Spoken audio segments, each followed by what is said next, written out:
అప్పు తగ్గించుకుందాం, ప్రాజెక్టుల రుణాల రీస్ట్రక్చరింగ్ దిశగా సర్కారు యత్నాలట.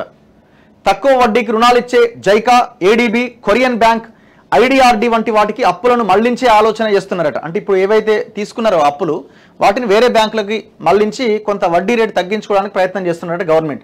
ఈ దిశగా ఇప్పటికీ ఆర్థిక శాఖ అధికారులకు ఆదేశాలు. రఘురాం రాజన్ సూచనతో మోదీతో సీఎం భేటీ. రీస్ట్రక్చరింగ్ ద్వారా 4% తగ్గబోతున్న వడ్డీ రేటు, తద్వారా నెలకు 700 నుంచి 900 కోట్ల మేర వడ్డీ ఆదా కాబోతున్నదట. అంటే ఇదొక చిన్న ప్రయత్నం అనమాట. అట్లీస్ట్ ఇంట్రెస్ట్ రేట్ తగ్గించుకోవడానికి ఎంత ప్రమాదకరమైన దశలో ఉన్నామని చెప్పడానికి ఇది ఒక ఎగ్జాంపుల్. మనకి ఇష్టం వచ్చిన ఇప్పుడు కాళేశ్వరం మీద మీరు అప్పులు చూడండి. తెచ్చిన ప్రతి అప్పు 8.5 నుంచి 11%కి తెచ్చిండు. మీరు 11% ఎవరు తెస్తారు తెలుసా? మీరు 1 లక్ష 2 లక్షలో మీరు ఎక్కడైనా ఫైనాన్స్ కంపెనీ నుంచి ఎక్కడి నుంచి లోన్ తెచ్చుకోండి, బ్యాంకు నుంచి 11 to 12% ఉంటుంది పర్సనల్ లోన్. పర్సనల్ లోన్లకు తెచ్చే ఇంట్రెస్ట్తో అప్పులు తెచ్చిండు మన కేసీఆర్.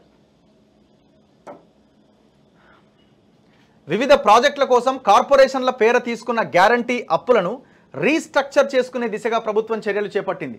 ఈ మేరకు రుణాల రీస్ట్రక్చరింగ్ పైన పరిశీలన చేయాలంటూ ముఖ్యమంత్రి రేవంత్ రెడ్డి ఆర్థిక శాఖ అధికారులకు ఆదేశాలు జారీ చేశారు. గడిచిన 10 సంవత్సరాల్లో రాష్ట్రం అప్పుల కుప్పలా మారిందని, గత బీఆర్ఎస్ ప్రభుత్వం చేసిన అడ్డగోలు అప్పులు గుదిబండలా మారాయని రేవంత్ సర్కార్ ఆందోళన వ్యక్తం చేస్తున్న సంగతి తెలిసిందే. డిసెంబర్లో అధికారం చేపట్టిన తర్వాత కొద్ది నెలల వ్యవధిలోనే పార్లమెంట్ ఎన్నికలు రావడం, మార్చి నెలలో ఓటాన్ అకౌంట్ బడ్జెట్ కోసం అసెంబ్లీ సమావేశాలు నిర్వహించడంతో ప్రభుత్వం రాష్ట్ర ఆర్థిక పరిస్థితిపైన అంతగా దృష్టి సారించలేకపోయింది.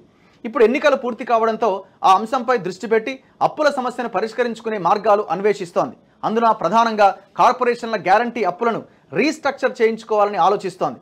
ఈ రుణాలను ఇతర అంతర్జాతీయ ఆర్థిక సంస్థలకు బదిలీ చేయించుకొని వడ్డీ సొమ్మును ఆదా చేసుకోవాలి అన్నది సర్కార్ ఆలోచన. ఇలా కనీసం నెలకు 700 నుంచి 900 కోట్లు ఆదా అవుతుందని భావిస్తున్నదట.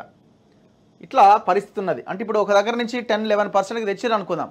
సో దాన్ని ఇంకొక బ్యాంకుకి ఇక్కడ ఇప్పటిదాకా కట్టిన దాన్ని ఇంకొక బ్యాంకుకి బదలాయించి అక్కడ కొంత తక్కువ ఇంట్రెస్ట్కి మనం అప్పులు అసలు వడ్డీ కట్టుకోవడానికి వెసులుబాటు అనమాట.